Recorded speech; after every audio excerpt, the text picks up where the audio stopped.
On this journey with the Mets, and there's been, a lot of ups and downs, primarily downs to start, a lot of ups recently. I've taken the Mets seriously for a while, all right? I've taken them seriously. Maybe among the last to take the Mets seriously, but I've taken the Mets seriously for a while now because I respect the way they play. But I never looked at the Mets, and in my mind, even what they did in Milwaukee or even over the weekend in Philly, I got to be honest, where I said, okay, I could associate the Mets with a World Series team. I'm starting to think the Mets can win the World Series. And at the very least, get there. When you look at the components necessary, the Mets are checking every box. Number one, the stars are showing up. Yeah. Okay? Number two, the role players are chipping in. Number three, the manager's hitting the right buttons. They catch the baseball. They are clutch. Their starting pitcher is giving them length. The Mets look like they could get to and win a World Series. One funny thing, and I remember having this conversation with you and almost not even believing it myself, but this is like, August, let's say. And we're talking about, well, I don't think the Yankees are that good, but if the logic is, well, nobody else is that good either, then why can't we talk about the Mets being a World Series team? And you're like, you know what? Well, we can. I mean, realistically, would you pick that to be the case? But yet here we are where the Mets are 1 win away now from being a Final Four team in Major League Baseball, and it's possible. But think about the things that have evolved and changed. You just touched on one big one. The stars are producing, not just Lindor carrying the team and getting the other parts. Yep. Pete Alonso has entered the conversation. Yes, he has. He was unlocked with that home run in Milwaukee. He's hit home runs now left and right. And if that continues to happen, now you have another star doing what he's supposed to do. The emergence of a legitimate ace in Sean Manaea. He was not that. They did not have an ace. It's why I was begging for them to go get Blake Snell at the deadline. Yeah. I wanted a legitimate ace. Well, they now have one in Sean Manaea. That's another piece that I think that you need to get through the postseason. Also the bullpen. Even a guy like Stanek, who when he first got here was like, oh, this guy. Yeah. And now he's emerging as a guy who can maybe get some big outs. And Maton is pretty decent back there. And maybe he could get some big outs. I know yesterday not a great game, but you get the point. If it's not one guy, it's going to be another. My biggest question mark with this team would in fact be Edwin Diaz. I don't know. Like of all the things, I trust their stars. I trust their starting rotation. I don't know if I trust their star closer to get the job done in the big spot. It's why I didn't want to see him yesterday. Luckily, they didn't have to. But yeah, I mean, World Series team that won't want away from the NLCS. They better be a World Series team. I hear you. And they've got the hammer now. You finish this thing up at home if you do that. I mean, that place was sizzling yesterday. When listen, you could tell the energy on TV most times, but then there's some times where it shines through, and then there's other times where it just radiates through the television, and it feels different. It sounds different. What's happening right now is at Citi Field. Citi Field's going through maybe a little puberty here. Growing up. Yeah. Citi Field's growing up. Citi Field's good. Think about this. In the 16 years in Citi Field, they have never once clinched a playoff berth or won a playoff series there. And, for the first couple of years, it was what it was. And then, a lot of down spurts and then a little up, obviously, in the mid-2010s. But it's found its footing, and it's found its soul, and it's been around for a little bit now, and Citi Field's starting to grow up. Yeah, and you could feel there's a confidence from the Met fan, as opposed to waiting for the other shoe to drop or doubting the team. There is a confidence, and there's a reason why the Met fans are confident. The team feeds the fan base belief, and then that fan base belief again feeds the team. It's a nice little ecosystem that they got going on here. Yeah. And it leads to what you saw yesterday. Like, there's no way to think that the crowd did not have an extreme impact on that game yesterday. It did. It was lit from the beginning. It was a great crowd that was into it right out of the gate with Lindor's first at bat singing, even before that with the introductions, but singing the My Girl song. Did you hear that one? I saw it on social media. Yeah, I don't know if you could hear it on TV or not. But I saw it on social, yeah. You get 45,000 people singing that, and there are clips on social media of it, which was great. Alonso hitting a home run. It was just a great atmosphere. I thought going in, BT, that this could be reminiscent of what we saw at Shea Stadium in 99 and 2000, where the Mets both times were the lesser seed, and they took on the Diamondbacks, split the first two, came back, and never let it get back to Arizona for Game 5 to face Randy Johnson. In 2000, I forget who the Giants' ace was at that time, but either way. In 2000, Zito wasn't there yet. No, Zito was there in 2000. But they split the first two games with San Francisco and then came back home. Bobby Jones had a one-hit complete game. I think that was the nail in the coffin of that series. Benny Agbayani hit a walk-off homer in 13 innings. Point is, they didn't go back for Game 5. I felt like that for some reason coming in where, wow, the Phillies, everybody expect the Phillies, but the way the Mets played in those first 2 games, I never felt like this series was going back. And you just feel that from the crowd. Now, they got to finish the job. Got to get it done. Series not over. Far from over. Phillies are dangerous. But you just get that feel right now that something special, and it's been brewing for a while, but now we're seeing it with this Mets team. I'll tell you what's going to happen very soon, and it very well might happen today. Pete Alonso's going to hit a ball almost 500 feet. His swing right now, to go opposite field, a lot of guys hit opposite field. Yeah. Yankee Stadium's $314. You get a lot of cheapies. Even tourists over the weekend was cheap. You'll take it, but it was cheap. When you go opposite field and you hit the facade, in the second deck like Pete hit yesterday, I think it was 105 or 106 miles off the bad exit velo. To go the other way, I mean, there's probably maybe 5 or 6 guys in baseball that can hit a ball the other way and almost look like the ball was pulled by a lefty. Like it's amazing. So now I would think that the Phillies are going to, and he did this in Milwaukee when he obviously the home run the other way. He did it over the weekend in Philly. He did it yesterday. Now he's letting that ball travel really deep, and now what's going to happen is, because he's beating opposing pitchers to the outside going the other way, they're going to try to come inside. And now Pete's in a groove, and now Pete's feeling himself, and now Pete's swing is not as long. It's much more compact. He's much more confident. I'm telling you, he's going to flirt with like 475 soon to left center field. And he's going to mash one. Even just the confidence now that and I'm sure many other Met fans have in him when he comes up to the plate. It doesn't mean he's going to get it done every time, but when he comes up now, you expect good things to happen with Alonso, where the majority of the year, especially in a big spot, you didn't expect that. So Pete the exact opposite. You thought he was going to fail. Right. He was lost. And he was failing. He has now been unlocked. He's always had the support of the fans, but the belief started to dissipate as we've gone on, and the bigger the moments got in September, the smaller Pete became, until that home run in Milwaukee, and we thought it might unlock him finally, and it has. Pete Alonso is now an impact player. And you mentioned, too, before we get back to the calls here, 888-808-1019, Mendoza pushing all the right buttons, even a move like Jesse Winker in that lineup yesterday. The Mets have good Tyrone Taylor playing him in center field. How about the play that he makes? Let me tell you, I wanted to jump in on that, but finish your thought. That play was amazing. But Mendoza pushing all the right buttons, and his players, so he's putting them in positions to succeed, and they are delivering. Remember the old video with Freddie McGriff, your boy Freddie, you love Freddie. Tommy Mansky, the video's like, if you were to do how to retrieve a ball off the center field wall in a playoff situation and throw a dime to second. By the way, it was a great tag by Lindor to get him there. That was a really good tag. Bombs running into some bad luck. I mean, it was a very good play by Vientos, who suddenly started to look very good at third. That was a great throw across the diamond. Dude, overall, Lindor yesterday making plenty of plays, not just that one. But they're catching the ball. And even when Pete wasn't hitting, he was picking the ball at first base. So the defense is definitely buttoned up. But that play by Tyrone Taylor, you could not script it better, because there was basically 3 things happening at once. He retrieved it, he caught it, actually 4 things. He caught it, turned, and fired simultaneously.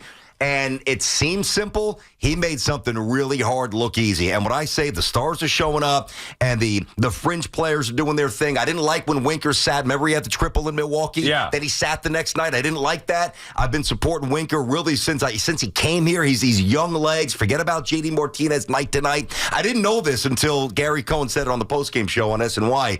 I guess Winker's been battling a pretty bad back. So maybe we talk about Lindor's back, but this has been undersold. Nobody really knows about this until I didn't know that until Gary said it. It's been mentioned a couple of weeks ago, I remember, just that he's dealing with a little bit but not prominently. Right. And maybe that's one of the reasons why Mendoza did not start him the next game, and I took issue with it. I thought Winker should have played after the triple, but here he is out there last night. He rocks one to the top tank. He very well almost hit another one, and the Mets look like they can get to and win the World Series. The biggest thing that's changed here for the Mets this year is they have raised the floor as far as the depth. Even a move like yesterday, pinch running Harrison Bader. Bader's more than a pinch runner, and a lot of times in years past, you see him with the Yankees roster right now. They have a guy specific to pinch running. It can't do anything else. The Mets have a guy, and they used to have guys like, all right, we'll use this guy as a pinch runner extraordinaire. Now they have a guy that not only can pinch run and be an upgrade, but you put him in center field. Also, by the way, he is a professional at bat. Like, their depth has taken them to great lengths, and it's something that Stearns was on early and often in the season, and I don't think it's an accident that the team depth has carried them to many victories into the postseason, and now you're starting to see that depth and their star players all start to come together. BT, it's Al on the Fan. Our friends at Town Fair Tire remind you that at Town Fair Tire, you always get the guaranteed lowest price on name brand tires from Connecticut to Maine. Nobody beats Town Fair Tire. Nobody. Lou is in Tom's River. What's up, Lou? Hey, guys, thanks for taking the call. I think it was BT over the weekend. You were talking about how you like to build a timeline of what the season was, which I thought was really interesting because if you look at it, and I'm a 54-year Yankee fan, I'm not afraid to admit it that I think the Mets have a better shot of getting there. But if you look at the Mets, you have guys that didn't even make the lineup. Didn't even make the opening day lineup who are producing. Mm-hmm. You have and you keep saying is, so I'm wondering is not just the stars and the role players, but how much do you think is Mendoza meant to this team and what he's done, especially since the All-Star break? I think his instincts. I think his instincts have been superb. I don't know that you could have a better first year as a manager here, whether it's the media, whether it's the fluidity of the roster. And thanks for the call. And he referenced something I said on Saturday. I did a show Saturday. Right. Sal was on Sunday. And obviously jumping in, head first into this crazy awesome time in New York sports. And I said, guys, you know who hit fourth on opening day for the Mets against the Brewers? Jeff McNeil. I mean, Iglesias, who's hitting 5, was in the minors. You guys know the story. Right. Vientos didn't make the team. Brett Beatty did. Obviously, Alvarez was hurt. And all the storylines. So you very rarely get... maybe some of those great Yankee teams like the Duncans and some of the other ancillary pieces had their fingerprints on the championship along with the stars. But you usually don't see so many hands on deck, like all 25 guys. Right. I mean, have a role on the team. And that's Stearns. He built it. Correct. Building a team. It's why a lot of the moves, he didn't go chase stars and get the biggest guys out there. He smartly built a team. It's why if you looked at it and you said, I was on record saying this, I thought the Mets had a better offseason than the Yankees. And in the beginning, it was like, okay, Sal, you're an idiot. You don't know what you're talking about. Well, now you know why I was saying what I said. Did it mean that the Mets had the great star power, that they were going to be better than the Yankees? No, but they were building a team. Sean Manaea looked like a signing that many people were like, Manaea, go out there and get Montgomery or go out and get Blake Snell. And yet Manaea has been significantly better than anything that Jordan Montgomery did. And Blake Snell, on the outside looking in, obviously. Manaea has turned into an ace. Severino taking a flyer on him. I don't know, maybe they get a good year from Sevi. And look at what he has done. And those are just a couple of the moves. Obviously, Bader or Tyrone Taylor, a move that people are looking at, not even thinking of Tyrone Taylor. Look at the importance that he's had on this team. Stearns has built a team here, and that's how they win. And now something that they didn't even count on. Iglesias, he was in their system, but you're right. He was in the minor leagues. Vientos, they sent him down. But those guys, once they got the opportunity because other guys weren't contributing, they were brought up. The Mets are a team, a well-built, deep team. Don't have the superstars, but they're showing that a well-built, deep team can go far. The Manaea thing is interesting to me. Now, you were at the game, so you might not have seen this. I didn't even see it on the screen. I wound up doing a deep dive because I heard something. Let me follow this up a little bit more. So, since he changed his arm slot, which is nothing short of amazing, I mean, it's not like a little teeny weeny tiny tweak. It is a radical overhaul of throwing the baseball, man. Like, he's changed where he stands on the rubber. He's changed where his front foot lands, your slingshot, the ball. It is so hard to do. I don't know how he's doing it. In season. Well, that's what I mean. Yeah. So in the 19 starts since he changed his arm slot, he threw one changeup to a lefty hitter. One changeup in 19 starts. I mean, that's hundreds and hundreds and hundreds of pitches. Yesterday, at one point, he threw 3 or 4 changeups in a row. So not only the Mets executing, but they're thinking. And he's pitching backwards, and he's not alone. So I think that's attributable to their 2-strike approach, which has been, a great strength this offseason. They're dialed in, man. You got to be pumped. You got to be loving this. And Met fans are in cloud nine right now. I'm worried about my guys tonight, man. Yeah, but we'll see. Matt is in Brooklyn. We'll get to the Yankees a little bit. Matt is in Brooklyn. What's up, Matt? Hey, Matt. Hey, guys. First off, big fan of the show. Great to see what you guys are doing. Thank you. Thank you, Matty. So, just to go back to what we were saying about the Mets in March, and I'm not a Mets fan, just to clear that up. I'm a Giants fan, San Francisco Giants fan. So, when you looked at the Mets before the season started, it was like a team that we weren't really sure. There were a lot of question marks because the offseason things that they had to me were good, but I didn't feel like they were good enough. So, as a Giants fan, I think that the Mets can really go get Blake Snell because I'm not confident in my team getting him. Yeah, but would you? Go ahead. Sorry, finish up. Would you want to have another left-handed ace like Blake Snell in your rotation? Matt, here's what I'll say. You're a Giant fan, so you can worry about the offseason. Right now, no Met fan is concerned, nor should they be concerned about the offseason. No. Like, I'm not thinking about Soto, let alone Blake Snell, or Alonso even, for that matter. Like, we've discussed it, because Alonso's recent, the big home runs, whether that means he's going to stay or not. It's not about the offseason. There's plenty of time. There are plenty of seasons to talk about the offseason in season. There's plenty of time to talk about the offseason during the actual offseason. Right now, when the New York Mets, out of nowhere, are one win away from the NLCS, all due respect, Matt, no one gives a crap about Blake Snell or the Giants or the offseason. Yeah, they don't. I mean, now listen, there was a time when the Knicks were chasing LeBron and D Wade and Chris Bosh and obviously Amari came. But, when the Knicks were in the middle of a pitiful season, you can juggle the season because the season sucked. Right. And what might transpire during the summer to actually elevate the franchise to even incorporate that now is a complete waste of time. Yeah. And you don't have to tell Met fans that. They're enjoying the ride. Met fans are dialed in. The one thing that did surprise me a little bit yesterday, it's one thing to win, all right? And I wasn't sure if the Mets were going to win yesterday, quite frankly. I said that to you on the air. Because the way Game 2 ended, when you blow a save, that's the most painful way to lose a baseball game. When you blow a save, with your stud, even though he's a little shaky, but he's still pretty studly for the most part, Diaz. And the Phillies, great hitters started to show some momentum at the end of that game. There was just a vibe there. I'm like, man, there's not always carryover with baseball. It's not that kind of sport because it's not an energy sport necessarily. But I was surprised that the Mets dominated them yesterday. They're up 2-0. All right. They have a couple of guys on. All right. Out.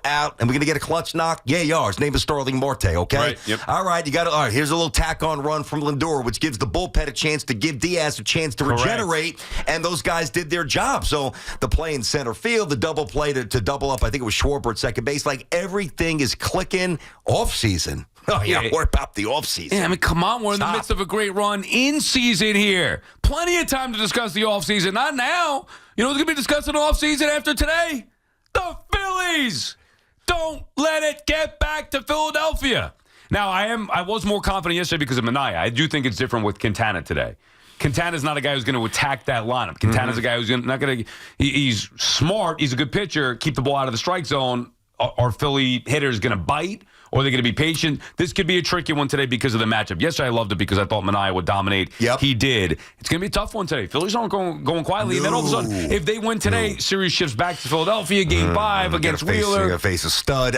You might try to get 4 outs, from Diaz today because I don't think you get the length from Quintana. But he's more of a nibbler. There's no doubt. I know we'll get back to the calls here. BT and Sound on the Fan. But Quintana's a guy that I was wavering on a little bit the last couple of weeks. I don't think he gets ripped up. I think if the Mets offense has not even a great day, just a competent day, I think you get late stages. Mets have a chance to win this game. BT and Sal on the Fan. More your calls on either side. We'll get to the Jet stuff as well. Woody Johnson speaking yesterday. Robert Saleh releasing a statement